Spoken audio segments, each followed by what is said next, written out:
Hola, en este vídeo pues vamos a repasar los tipos principales de ejercicios que os pueden salir en la parte de evaluación del tema de fuerzas. Comenzamos con un tipo de ejercicio muy típico que es el del choque de dos bolas o esferas. Bien, si nosotros tenemos pues por ejemplo una bola pequeña que se dirige a chocar con otra bola grande, que puede estar por ejemplo en reposo esta segunda, vamos a ir poniendo que la velocidad de la segunda es 0, que la masa de la primera pues me la darán seguramente, y la velocidad de la primera por supuesto no es 0 porque se está alejando, se está acercando hacia la masa 2. Bueno, la masa 2 como vemos es más grande que la 1. ¿Qué es lo que va a ocurrir cuando choquen? Pues hombre, yo creo que todos hemos visto esto una infinidad de veces, por ejemplo en el juego del billar, como la bola grande se moverá con una aceleración más bien pequeña y la bola pequeña, después de chocar, voy a representar así el choque, pues regresará con una aceleración bastante más grande. ¿Por qué? Porque la masa pequeña siempre se va a mover más rápido, ¿vale? Bueno, vamos a ver entonces esto cómo se haría. Fijaos que lo que estamos aplicando aquí no es ni más ni menos que la tercera ley de Newton. La tercera ley de Newton de la dinámica lo que decía era que la fuerza que hace la primera bola sobre la segunda, vamos a ponerlo así, la fuerza de la primera sobre la segunda tiene que ser igual en módulo, es decir, no hacemos vectores sino simplemente cantidades, a la fuerza que hace la segunda sobre la primera. Bien, esto es lo que decía la tercera ley de Newton y es lo que vamos a aplicar en este ejercicio. Por ejemplo, imaginemos que nosotros queremos saber con qué aceleración sale rebotada o sale moviéndose la segunda bola. Bien, para ello lo que utilizamos es la segunda ley de Newton, es decir, ya hemos utilizado la primera para igualar las fuerzas, pero vamos a utilizar la segunda para ver sus aceleraciones. De hecho, la fuerza que hace la 1 sobre 2 será igual a la masa de la segunda por la aceleración de la segunda, ya que la segunda, que la estoy pintando aquí, es la que, el vector estoy pintándolo encima, es la que recibe esa fuerza. Es decir, esta fuerza que estoy dibujando ahora en violeta es la fuerza de 1 sobre la pelota 2, o sea, la bola 2. Bueno, pues eso tiene que ser igual a la fuerza de 2 sobre 1, que, como veis, tiene que ser la misma por la tercera ley de Newton y que la estoy también dibujando, sería fuerza 2 sobre 1. Bueno, pues entonces, igualando los dos me quedaría que esta será la masa de la primera por la aceleración de la primera, ¿vale? Sustituyendo. Entonces, claro, va a ser muy fácil. Por ejemplo, imaginaos que me piden la aceleración con que sale la primera. Pues obviamente será igual a la masa de la segunda despejando por la aceleración de la segunda partido por la masa de la primera. Ahí tenéis una manera fácil de calcular la aceleración. Bueno, una última cuestión. ¿Qué ocurriría si la bola 2 es mucho más grande? Es decir, en lugar de ser así de pequeña, la bola 2 es todavía más grande. Pues obviamente que la aceleración con la que saldría despedida la bola 1 sería bastante mayor, ¿verdad? Porque el choque sería contra una masa mayor y por tanto la aceleración esta de la bola, que sería la aceleración de la bola 1, sería bastante más grande. Bien, vamos a ver ahora el segundo tipo de problema, que es aquel en el que estudiamos la fuerza de un motor y la aceleración del mismo, relacionada con la aceleración del mismo. Bien, vamos a suponer, bueno, de un coche estamos hablando. Vamos a suponer que tenemos un coche que tiene una cierta velocidad inicial y el motor consigue acelerarlo, por supuesto, porque la fuerza es la que realiza el motor para que este coche tenga una mayor una mayor velocidad final. Bien, por supuesto, si está aumentando la velocidad, hay una aceleración positiva, ¿verdad? Porque la velocidad aumenta. Bueno, ¿cómo podríamos hallar esta aceleración? Para empezar, pues muy sencillo, la aceleración sabemos del tema pasado que era la velocidad final menos la velocidad inicial partido por tiempo. Y recordemos que se mide en metros partido por segundo al cuadrado, es decir, que todo lo tendremos que pasar a metros y a segundos. ¿Cómo podríamos hacer ahora para calcular la fuerza? Bueno, la fuerza ya sabemos que tendremos que aplicar la segunda ley de Newton, que es fuerza igual a masa por la aceleración. En este caso, ¿quién es la fuerza, quién es la masa y la aceleración? Pues obviamente la fuerza es la fuerza del motor, la masa es la masa del coche y la aceleración es precisamente la que hemos calculado antes, ¿verdad?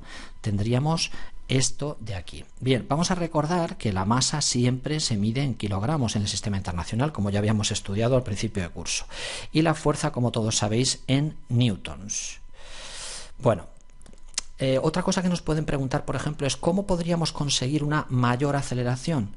Pues mirad, ya que la fuerza va a ser la misma, es decir, la fuerza del motor es la misma, ¿por qué? Porque el motor no lo puedo cambiar, solo puedo cambiar un factor. Entonces, fijaos, si aquí la fuerza va a ser la misma, lo único que puedo hacer para subir la aceleración es bajar la masa. Es decir, si yo le quito masa al coche, pues seguramente la aceleración será mayor y será más rápida. Entonces, ¿cómo podríamos calcular esta nueva aceleración de mi coche, que le voy a llamar aceleración prima para distinguirla de la anterior? Pues dividiendo, según la segunda ley de Newton, la fuerza del motor, que es la misma de antes, entre, por supuesto, la nueva masa, que la vamos a llamar masa prima, que es más pequeña. Y así obtendríamos la nueva aceleración del motor.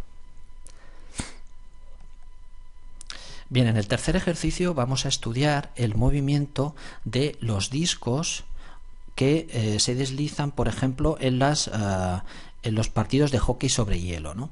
Es decir, cuando un disco se mueve, pues sobre el hielo, si está en movimiento, vamos a estudiar las fuerzas que actúan sobre él.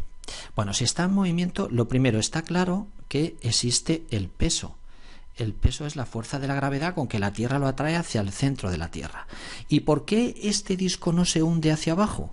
Pues no se hunde hacia abajo porque hay una fuerza hacia arriba que se llama la fuerza normal.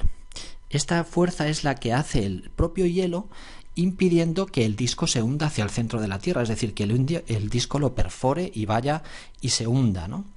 Bueno, y finalmente sabemos también que aunque pequeña, sí que hay una fuerza hacia atrás, porque lo habéis estudiado en este tema, que es la fuerza de rozamiento que hace con el hielo, que aunque sea pequeña, siempre existe, porque al final el disco se acaba parando. Bueno, esto en cuanto al disco en movimiento. ¿Qué ocurre si ahora el disco se ha quedado parado?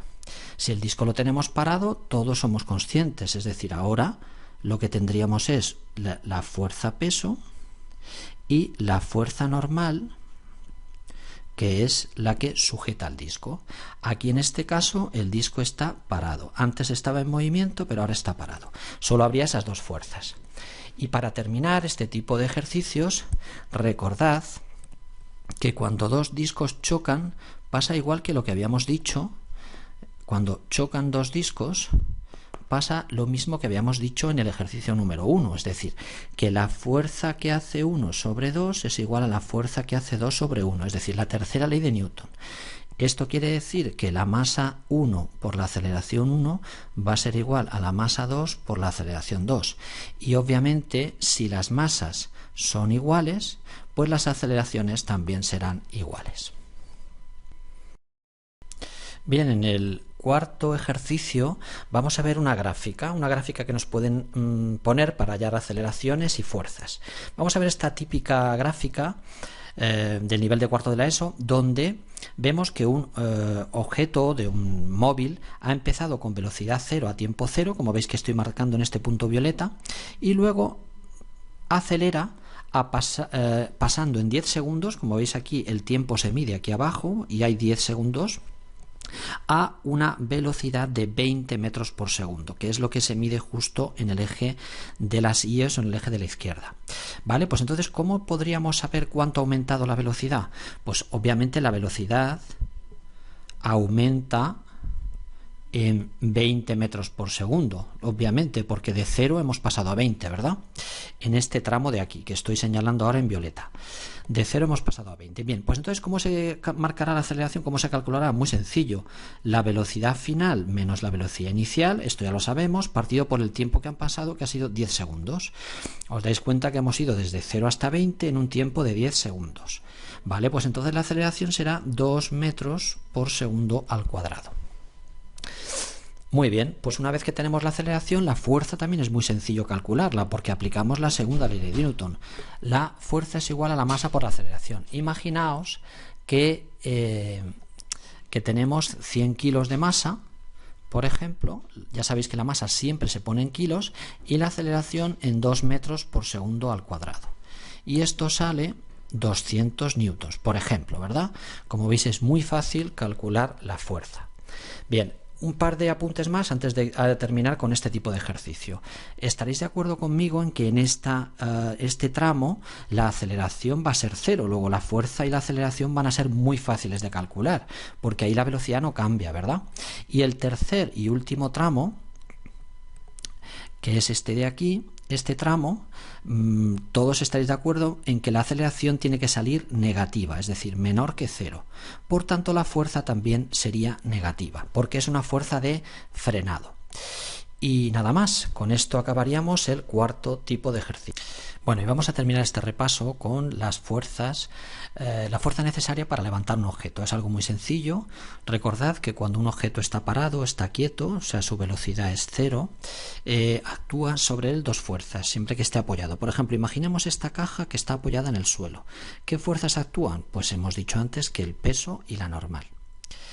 Y la fuerza que la equilibra para que no se hunda hacia abajo. Esta sería la fuerza normal. Bien, ¿y qué fuerza tendremos que hacer para levantar este objeto? Pues mirad, es justo la fuerza que sea igual al peso. ¿Para qué? Para que justo cuando iguale el peso, ya a partir de ese momento el objeto puede subir hacia arriba. Por tanto, esa fuerza para levantar algo, pues imaginaos tirando hacia arriba con una cuerda o con la mano, va a ser siempre igual al peso, o lo que es lo mismo, igual a la masa por la gravedad. Eso quiere decir que si, por ejemplo, nuestra masa era de 100 kilos, y la gravedad todos sabemos que es 9,81 metros segundo al cuadrado, la fuerza no va a ser ni más ni menos que 981 newtons. Por ejemplo, si yo tengo que elegir, imaginaos un cable que tire de la fuerza, que tire de este objeto hacia arriba para levantarlo, pues obviamente tendrá que ser un cable que tire con una fuerza mayor, por ejemplo, que 981 newtons. Por ejemplo, podría ser 1000 newtons, ¿no? Porque es mayor. Bueno, y otra cuestión que tenéis que recordar de lo que habéis visto a lo largo del tema es que cuando tenemos ese mismo objeto que veíamos antes sobre un plano inclinado, actúan estas fuerzas sobre él. A ver, en un plano inclinado lo que nosotros hacemos normalmente es descomponer en ejes paralelos y perpendiculares al plano. Como veis aquí, el eje X lo situaríamos en esta línea violeta y el eje Y en esta otra que es perpendicular al plano. Bueno, pues el peso siempre, como sabéis, es vertical, es decir, siempre apunta al centro de la Tierra. Por tanto, siempre va a ser vertical. Eso quiere decir que este peso no nos interesa, queremos descomponerlo en dos partes, porque en nuestros ejes que hemos cogido, que son el eje X y el eje Y, no está situado el peso. Entonces, ¿qué es lo que hacemos? Pues una cosa que habéis aprendido a hacer con vectores, es decir, proyectar este vector con estos puntitos verdes hacia el eje Y. Ahí tendríamos la componente Y del peso, que es la P sub I, y si lo proyectamos por estos otros puntitos verdes hacia arriba, tendríamos la P sub X, que sería la componente sobre el eje X. Y finalmente lo que hace que la caja esta no se caiga hacia abajo, es decir, no perfore, por ejemplo, hacia adentro del plano inclinado, es precisamente la fuerza normal que, como indica su nombre, siempre es perpendicular a esta superficie. Por eso se llama fuerza normal, porque es perpendicular. Y en matemáticas normal es equivalente a perpendicular. Bueno, para terminar, cuando tengamos que trasladar, por ejemplo, esta caja a una distancia X, recordad que los vectores, es decir, si yo quiero hacer esta fuerza total, los vectores se suman, como ya habéis aprendido en matemáticas, es decir, poniendo uno a continuación del otro y luego haciendo la diagonal. Aquí me ha salido un poco mal, pero vosotros sabéis a lo que me refiero. Y nada más, con esto acabamos el repaso para este evaluamos de fuerzas.